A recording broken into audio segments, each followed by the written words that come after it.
Bonjour les amis, j'espère que vous allez bien. Je me permets de faire cette nouvelle vidéo comme je vous l'avais promis. Je suis arrivé en Corse hier, donc je vais essayer de réaliser tous les 2 jours, je pense, 2-3 jours, une petite vidéo pour répondre à vos questions sur la création de micro-crèches. Voilà, donc n'hésitez pas à me laisser des commentaires, n'hésitez pas à partager cette vidéo. Donc aujourd'hui, nous allons essayer de répondre à la question qui m'a été laissée sur le groupe, à savoir si on peut créer une micro-crèche à plusieurs. Donc la question est très pertinente puisqu'on peut se dire est-ce qu'il est préférable de créer seul ou à plusieurs. Donc moi je suis d'avis de créer une micro-crèche en fonction de ce que vous souhaitez et de vos besoins et de vos complémentarités si je puis dire. Je m'explique. Je vais vous parler tout simplement de mon cas personnel. Et ensuite, on essaiera de changer et de voir des autres cas. Donc, je vais vous parler tout simplement de mon cas personnel. Aujourd'hui, je suis créateur et gérant associé de 2 structures micro-crèches. La troisième, donc les 2 premières sont en location, la troisième est en construction. D'ailleurs, nous venons d'avoir la validation de notre permis de construire.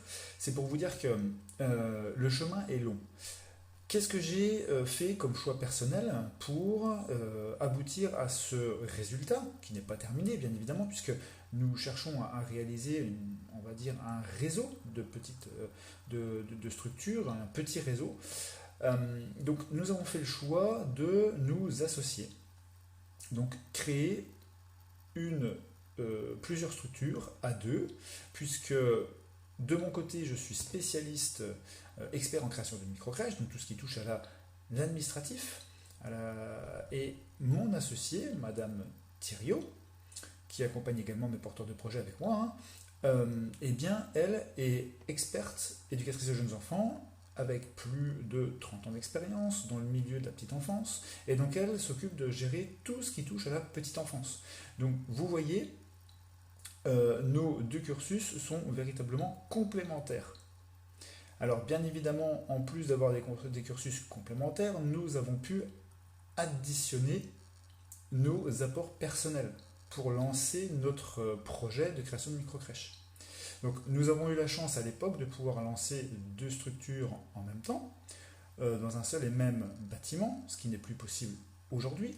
Par contre, ça ne nous empêche pas aujourd'hui de construire, puisque les 2 premières fonctionnent correctement, donc nous sommes passés à la vitesse supérieure, c'est-à-dire que nous avons choisi d'investir également dans le bâtiment qui accueillera notre future structure. Donc ça c'est, on va dire, dans le cheminement pour développer votre activité, qui est celle de la création d'une entreprise privée, la création des micro-crèches, mais également par le biais d'une SCI, Société Civile Immobilière, nous investissons également dans l'immobilier. Donc ça c'est un autre sujet que j'aborderai plus tard. En tout état de cause, aujourd'hui nous avons choisi, et ce sera votre cas, et l'obligation vous sera donnée, de choisir dans un premier temps le statut juridique dans lequel vous souhaitez créer. Donc le statut juridique, dans un premier temps, c'est de choisir si vous souhaitez créer en associatif déjà, ou une entreprise privée. Donc c'est 2 choses complètement différentes. Moi, ma spécialité, c'est bien évidemment la microcrèche privée, et c'est celle que j'aborderai dans mes vidéos. Donc aujourd'hui, une fois que nous avons choisi le statut spécifique donc de l'entreprise privée, eh bien vous devez vous positionner et savoir si vous allez créer seul ou à plusieurs.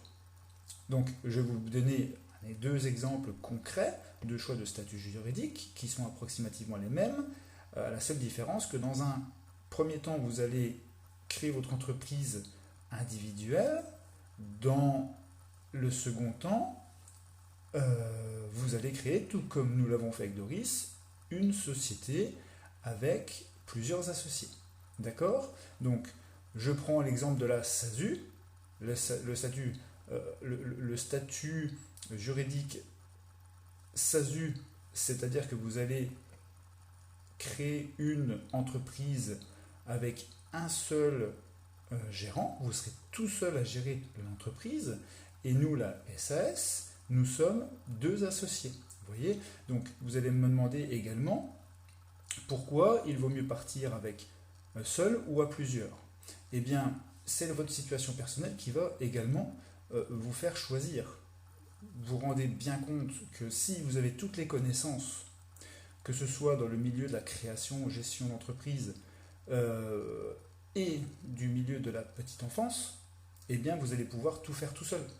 Si vous avez également les finances, vous allez pouvoir créer tout seul. Maintenant, si vous avez besoin d'un financement, si vous n'avez pas, tout comme moi, les connaissances dans le milieu de la petite enfance, vous allez essayer de vous entourer de quelqu'un qui a des connaissances et des compétences complémentaires aux vôtres. Et là, vous allez créer avec un associé ou une associée. Donc j'attire votre attention, par contre, sur quelque chose d'extrêmement important qu'il ne faut surtout pas prendre à la légère. Ne créez pas une entreprise, ne vous associez pas avec quelqu'un juste pour vous associer. Sachez tout de même que si vous associez à quelqu'un, il va falloir, vous n'aurez pas, en gros, tout l'argent ne sera pas que pour vous. Quand je dis l'argent, c'est-à-dire ce que vous allez en tirer. Tous les efforts que vous allez faire vont être partagés. Donc si vous avez toutes les connaissances, si l'associé ne vous apporte rien, on va dire en plus-value, eh bien ne vous associez pas. Créez tout seul et tirez-en les bénéfices à 100%. Maintenant, si tout comme moi et Doris, vos compétences et vos qualités se rejoignent, sont complémentaires, eh bien là, n'hésitez pas à vous associer, puisque ça peut être extrêmement, c'est mon cas, extrêmement bénéfique. Sans cette association, je ne pense pas que j'aurais été capable de gérer aussi bien les structures post-ouverture, parce que c'est Doris qui s'occupe de cette partie-là, et je ne pense pas que Doris aurait pu créer les structures de la manière dont je l'ai fait dans toutes les démarches pré-ouverture. Voilà, nous sommes véritablement complémentaires, et à partir de là, cette association est bénéfique et porte vraiment ses fruits, puisque nous en sommes aujourd'hui, bon, le Covid est malheureusement passé par là, donc on a quelques 2 ans de retard sur nos projets, sur notre vision à moyen terme, parce que je vous le rappelle, quand on crée une entreprise, on se donne des objectifs à 1 an, 3 ans, 5 ans et 10 ans. Donc voilà, vous avez une ligne de conduite à tenir impérativement, mais c'est ce que je fais avec mes porteurs de projets.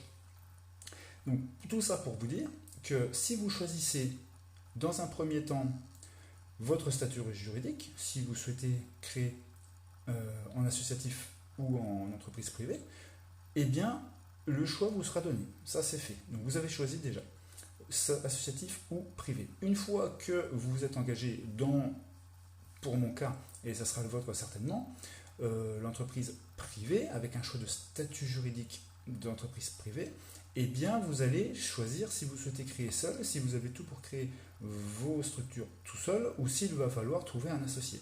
Pour X raisons, que ce soit financière, complémentaire, en termes de connaissances, de qualité, et de compétences. Voilà. Et ensuite, vous avancez. Si vous pensez avoir toutes les qualités, compétences, argent nécessaires pour créer votre microcrèche, votre première microcrèche, eh bien, lancez-vous tout seul. Je ne vois pas à quoi cela va servir de vous associer à quelqu'un si ce quelqu'un ne vous apporte pas une plus-value.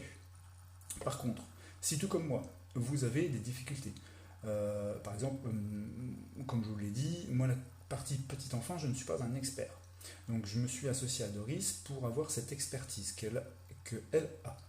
En plus, au niveau du financement de base, l'apport personnel, etc., eh bien, nous sommes également complémentaires. Donc nos 2 apports personnels ont fait un bel apport qui a pu nous permettre de créer 2 structures d'un seul coup.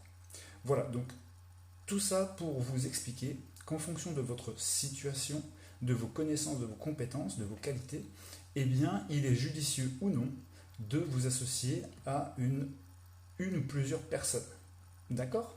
Voilà, donc j'espère que cette vidéo, donc courte vidéo, puisque je vous le rappelle, je vais essayer de faire des courtes vidéos, a pu répondre à cette première question. Est-ce qu'il est opportun de s'associer à quelqu'un lorsque l'on crée une microcrèche ou non. D'accord? Donc, n'hésitez pas à me laisser des commentaires, n'hésitez pas à partager cette vidéo, n'hésitez pas non plus à me laisser d'autres idées de vidéos pour que je puisse tous les 2-3 jours vous retrouver durant des vidéos en direct pour lesquelles je prends de plus en plus de plaisir. Alors je suis un peu hésitant parce que ce n'est pas forcément évident pour moi.